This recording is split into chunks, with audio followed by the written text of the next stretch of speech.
راجلن اس کا مطلب آدمی ہے، راجلانی یہ اس سے تثنیہ بن گیا، یعنی راجلن جو تھا اس کا آخری حرف لام ہے، تو لام کے اوپر ہم نے زبر لگا دی، راجولہ بن گیا۔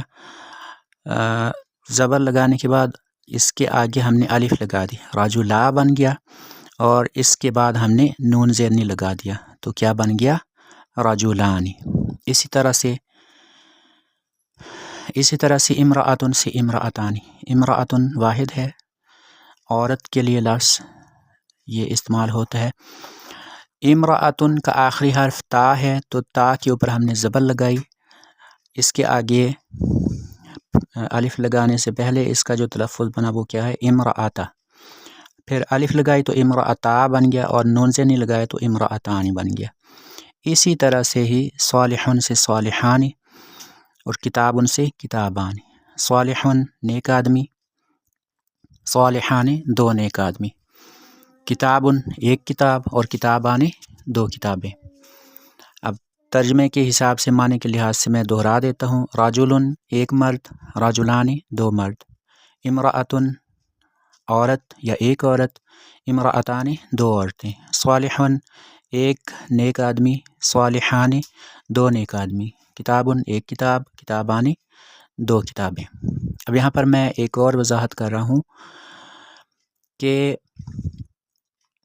واحد اسم، عربی واحد اسم کے آخر میں، یعنی آخری حرف میں، عربی واحد اسم کے آخری حرف پر زبر لگانے، اس کے بعد یائے ساکن لگانے، اور پھر مکسور نون یعنی زیر والی نون لگانے سے بھی تثنیہ بنتا ہے۔ دراصل یہ اعراب کا معاملہ ہے، جس کے بارے میں آپ کو اس سے پہلے میں عربی گرامر کے کورس میں بتا چکا ہوں۔ بہرحال یہ اس سے آگے بھی اس کی ایک تفصیل آئے گی کہ اعراب کیا ہوتا ہے۔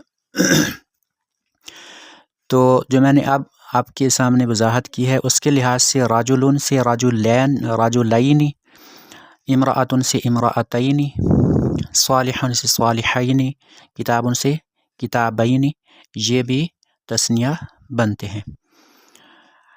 مثنیٰ بنانے کے عمل کو تثنیہ کہا جاتا ہے۔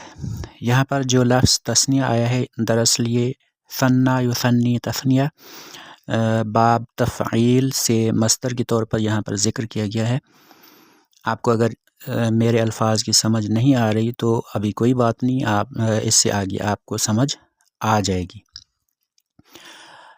یعنی تثنیہ کا لفظ میں نے آپ کو بتایا بطور اصطلاح زیادہ استعمال ہوتا ہے، جبکہ مثنیٰ کا لفظ کم استعمال ہوتا ہے، لیکن تثنیہ کا ایک اور جو لغوی معنی ہے وہ ہے تثنیہ بنانے کا عمل، مثنیٰ بنانے کا عمل۔ ایک اور بات جو آپ کے لیے دلچسپ بھی ہوگی کہ اردو میں اگرچہ واحد اور جمع کا ہی تصور ہے، لیکن اردو میں چونکہ بہت سارے الفاظ عربی سے داخل ہوئے ہیں، یعنی اردو میں شامل ہونے والے کئی زبانوں کے الفاظ میں سے کچھ الفاظ، بہت سارے الفاظ عربی سے بھی شامل ہوئے ہیں، تو عربی سے شامل ہونے والے الفاظ میں تثنیہ کے کئی الفاظ، عربی سے اردو میں آنے والے الفاظ میں تثنیہ بھی شامل ہو چکا ہے۔ کئی الفاظ ہیں، زیادہ الفاظ نہیں ہیں، جن کی میں آپ کو مثال دیتا ہوں، ان الفاظ سے آپ واقف ہوں گے۔ والدین، یہ والد اور والدہ دونوں کے لیے استعمال ہوتا ہے۔ فریقین یعنی دونوں گروہ، دونوں طرف کے لوگ۔ دارین دونوں گھر یعنی دنیا اور آخرت۔ کونین اس کا مطلب بھی دنیا اور آخرت ہے، دونوں گھر یا دونوں دنیائیں۔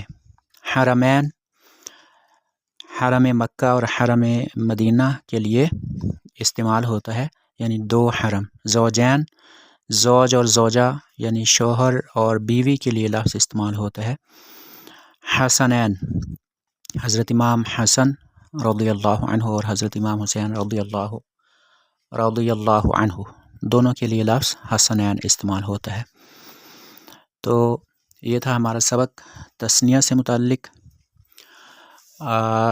صرف تثنیہ سے متعلق نہیں بلکہ یہ ہمارا سبق تھا اسم کی اقسام سے متعلق جو کہ عدد کے معنی کے لحاظ سے اس کی بنتی ہیں۔ اگلے سبق تک کے لیے اللہ حافظ۔